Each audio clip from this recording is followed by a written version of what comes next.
Hey guys, welcome back to the channel. The Angels have a new third baseman. It is Yoan Moncada. Interesting move, to say the least, for the Angels because they're paying Anthony Rendon $37 million this year.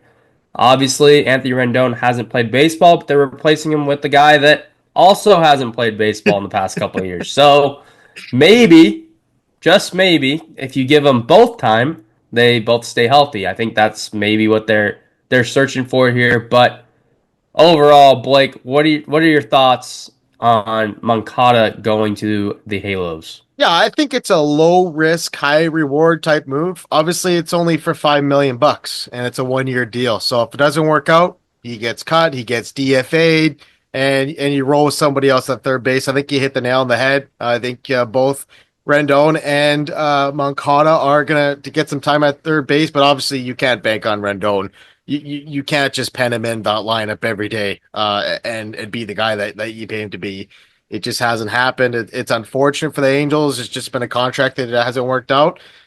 And Moncada, I think there's some upside here. Obviously, he hasn't had a productive season since around 2021, 2022, but switch hitter, it's got some power. His defense is decent. I mean, it's interesting. It could be a good fit for Juan Washington and the Halos.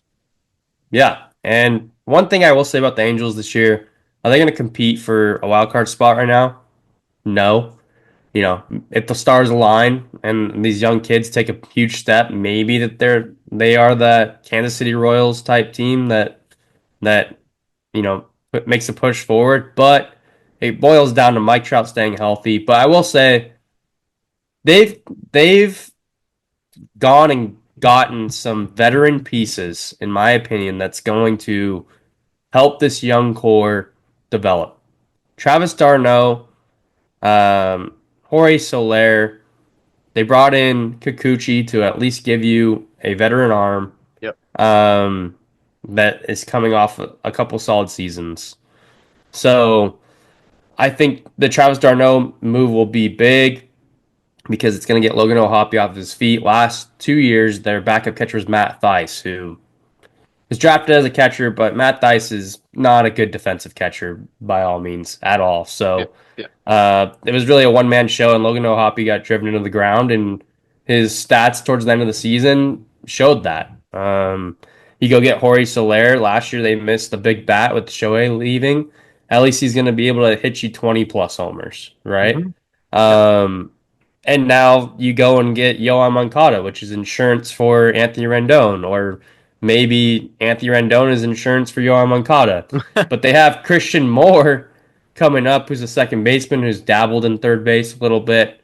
They also added Kevin Newman, who can get around the infield. Minor league deals for Tim Anderson and Yolmer Sanchez. They traded for Scott Kingery. So the depth is a good depth. We'll see, Yeah. but it's at least names that have done it before at some capacity, right? So the depth is getting better. At this point in the offseason, realistically, how this team's going to get better is to go out of that bullpen. Um, there's a lot of young pieces in the starting rotation that I think they're just going to give a go. I don't see them adding another arm. But if they wanted to try to push towards being a wild card team this year, you know, maybe they do go make a trade. I mean, there's a Marcus Stroman isn't the old Marcus Stroman, but he'll eat the innings and be a guy like that. Next tier up, Pablo Lopez may be available. The Cease, um, Michael King. Um, but yeah, overall though, going back to Yohan Mangata, I think that this deal is obviously a low risk, high reward. Yeah. And Yep. right now, the Angels, they adding a Yoan Moncada and say he does well. They're not in at the deadline. He They gets just flipped him for flipped. some Yep. more pieces, build, build, build, build, and that's where they're at right now. Yeah, it's kind of this similar thing to what you're potentially doing with Tim Anderson, hoping that he can get some of that bat back and maybe he gets flipped for assets at the deadline if they're not in it. But it also makes a guy like Luis Renifo maybe expendable at the deadline. See if you might be able to get a haul for him if that comes to fruition. But looking at this team on paper, it's young. You mentioned it off the top. it all comes down to 27 there. Mike Trout. He's got to play 120, 130 games if they want to have a chance to compete. So like you mentioned, I like the depth. I mean, it's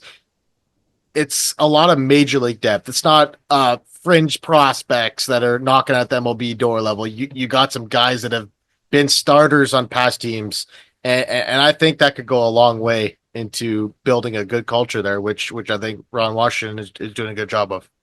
Yeah, and they have the number one pick, or sorry, number Number two. two overall pick Yeah. in next year's draft. So this is definitely a bridge year, in my opinion, for this team. And I think in 2026 and beyond is when this uh, team starts to make that push towards getting back to the postseason. If it comes a year early, like the Royals or the Tigers, that'd be great. But they do have some payroll flexibility. They still have about 30 million before the luxury tax.